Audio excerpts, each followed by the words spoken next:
अपने से बड़ों की बात जिस दिन जीवन में तुम्हें अच्छी लगे, और जब तक तुम्हें अपने से बड़ों की बात अच्छी ना लगे तो समझ लेना प्यारे, चाहे तुम डॉक्टर बन जाना, चाहे तुम समाज सेवी बन जाना, लेकिन जीवन में परमात्मा तुम्हें स्वीकार नहीं करेगा। क्यों?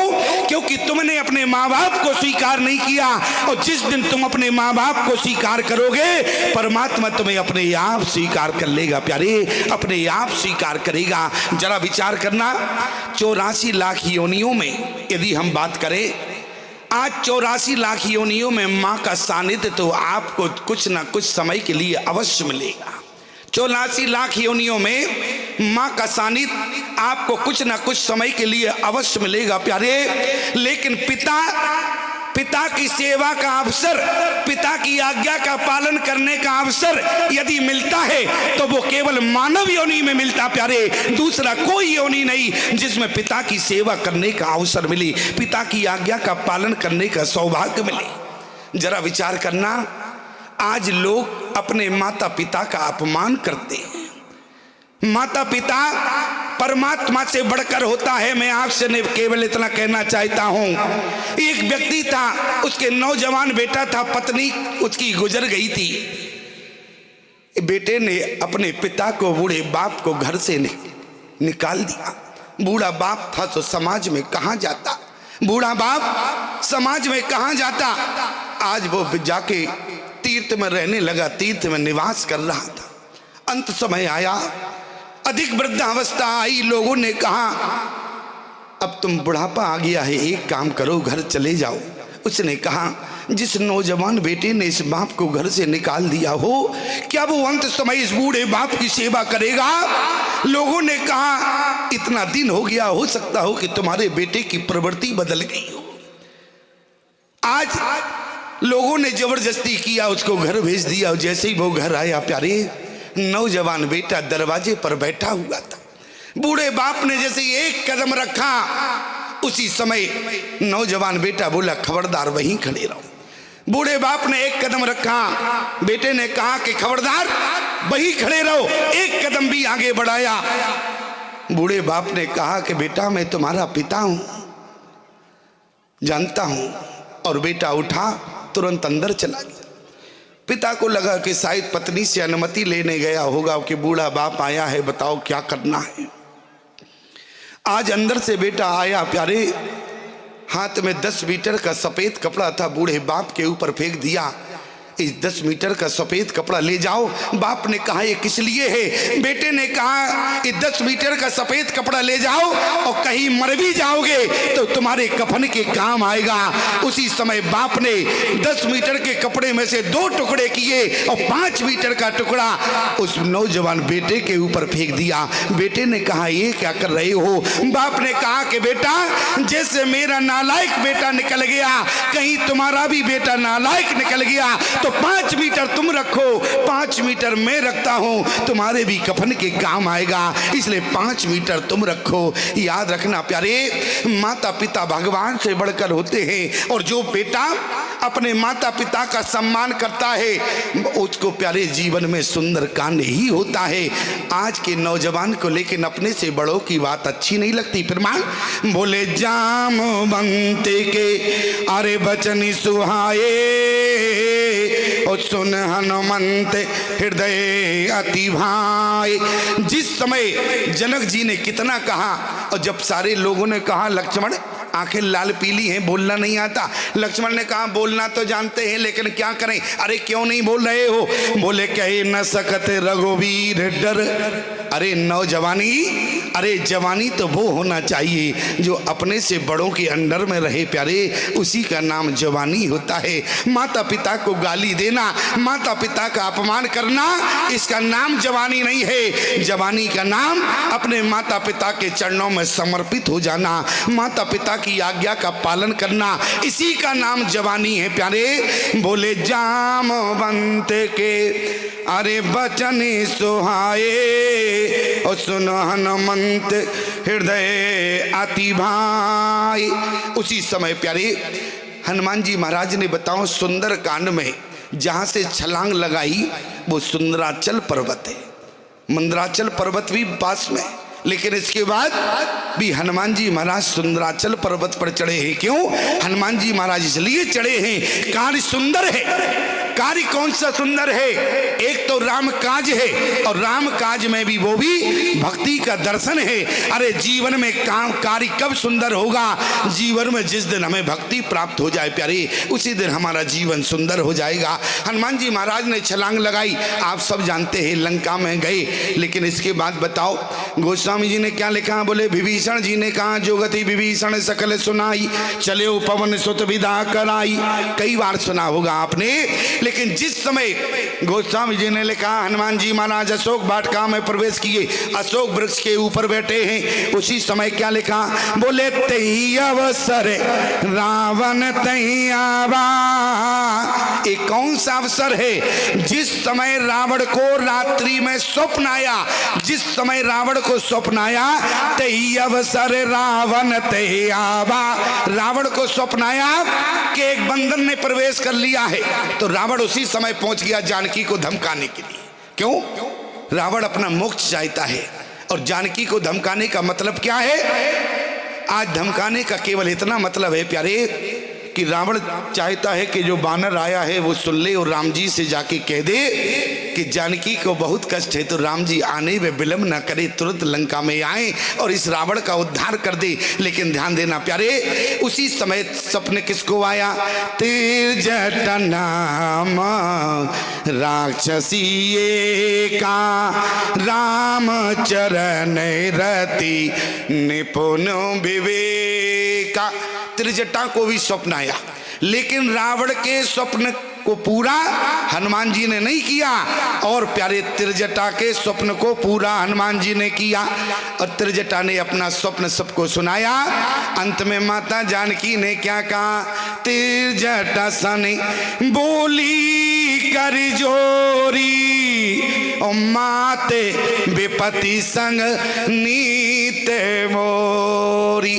तजहु देह कर बेगे उपाई, दुसई बिरहे अब नहीं से जाई। क्या करे? आने काटी रच चिता बनाई, माती अनल पुनि देव लगाई। माता आज पति से विरह की में जानकी जल रही है। आज माता तुम इतना काम करना, आज जानकी चिता पर बैठ जाएगी, तुम तो केवल अग्नि देने का काम करना।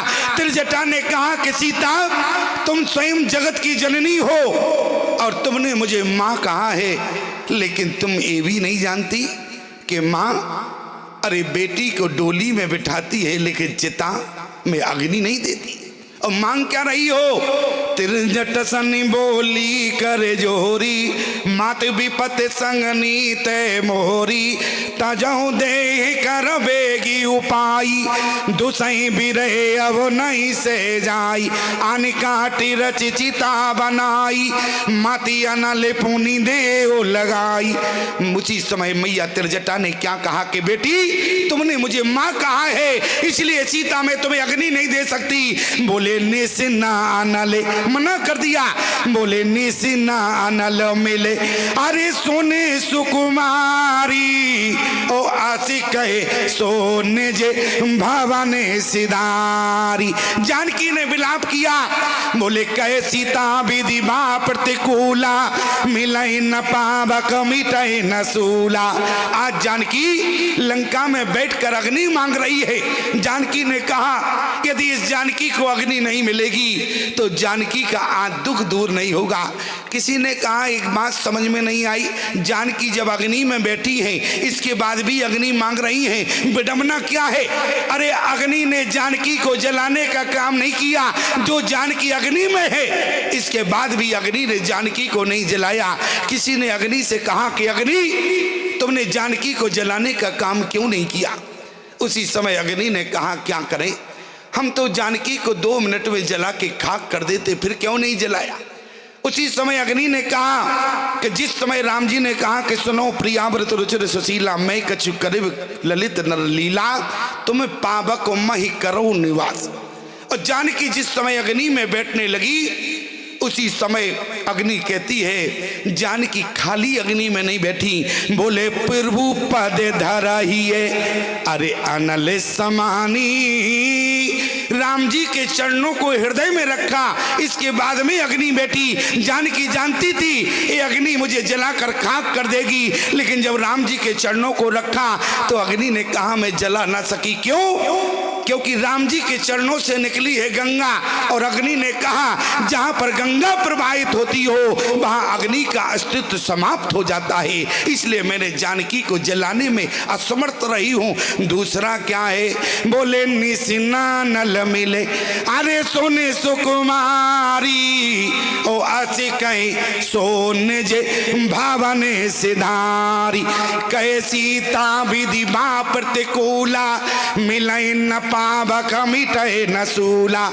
आज जानकी कहने लगी थोड़ी सी अग्नि मिल जाती, बोले देखत प्रगटे अरे गगने अंगारा, आवनी न आवत एक तारा।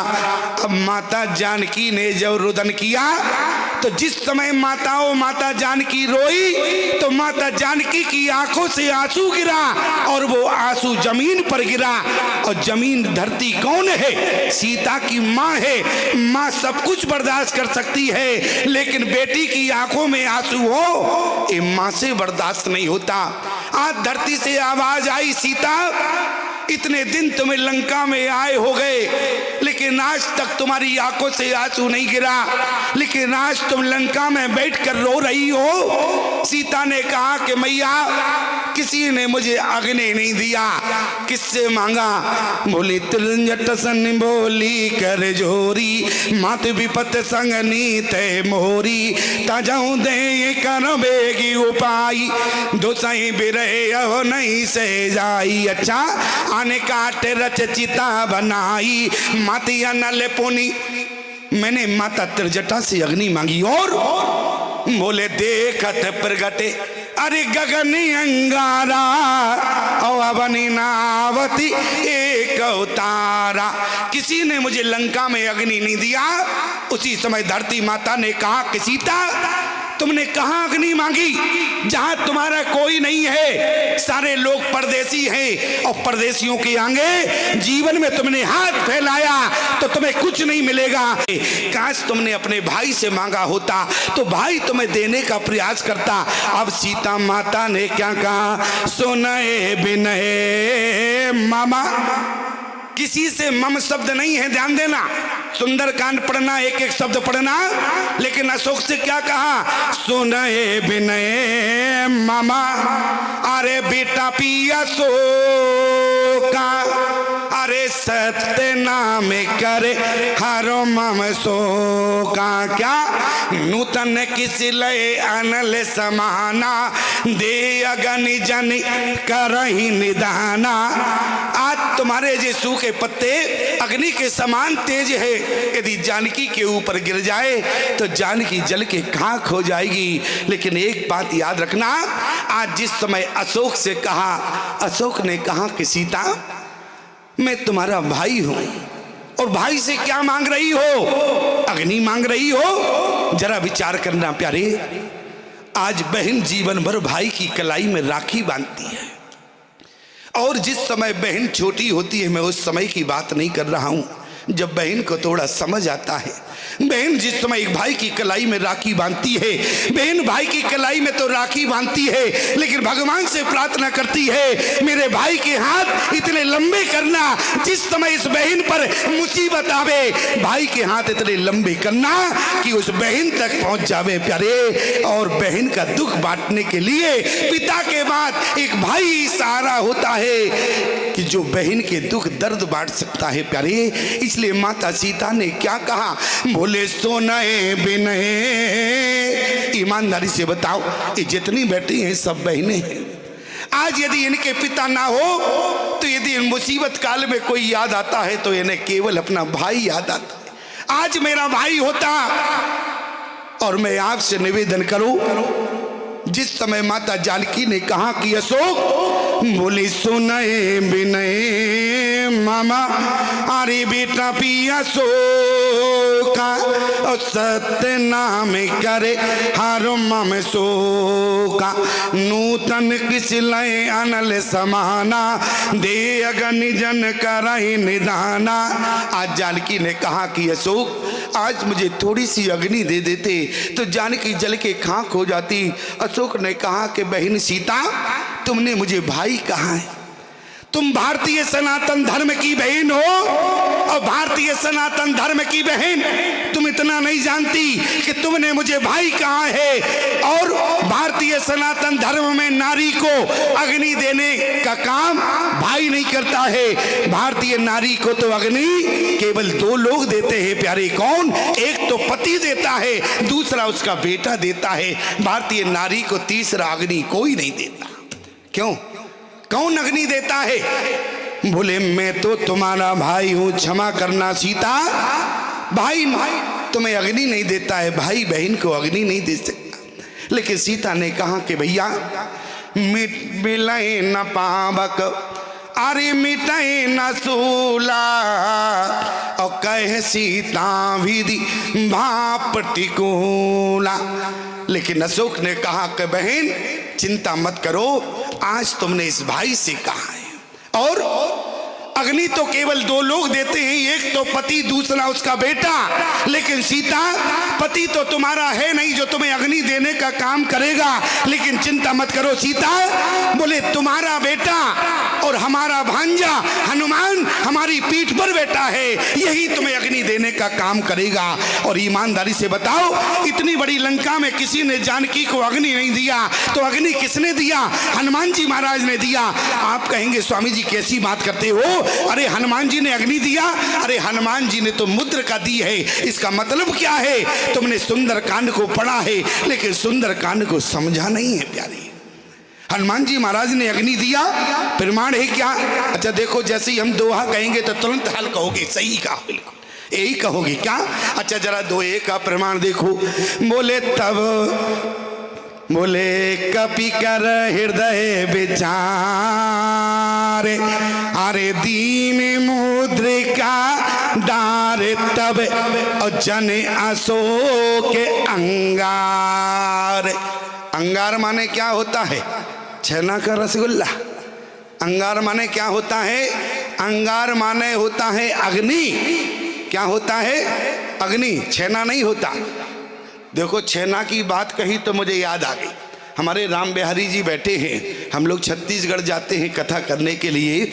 छत्तीसगढ़ में सब एक विडम्बना है, सब कुछ सही है, लेकिन वहाँ सफ़ेद वाले रसगुल्ले से बोले छेना तो कहा जाता है। एक विडम्बना और है, गाय के कंडे हो चाहे भैंस के हो चाहे गाय के हो, कंडे से भी छेना कहा जाता है। अब विडम्बना हो गई। एक बार हम एकादशी थे तो हमने कहा, जजमान आया, बोले स्वामी जी आज क्या पाएंगे? हमने कहा बेटा आज तो कुछ नहीं, आज तो एकादशी है। बोले एकादशी है तो फिर भी क्या पाएंगे एकादशी में? हमने कहा बेटा हम तो छेना पाएंगे, छेना। बोले छेना पाओगे? पत्नी के पास गया, बोले स्वामी जी छेना खाएंगे, तो कंडे से छेना कहा जाता है।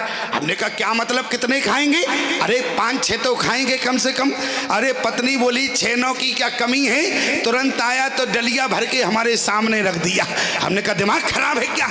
अरे बोले आपने ही तो कहा था छेना खाएंगे। अरे हमने कहा छेना ये क्या है? ये तो गाय के कंडे हैं। अरे बोले यही तो छेना है। हमने कहा तुम्हारे यहाँ इसको छेना कहते हैं? अरे हमारे यहाँ तो छेना वो है कौन जिसमें कोने कोने में रस भरा हो, उसी को छेना कहा जाता है।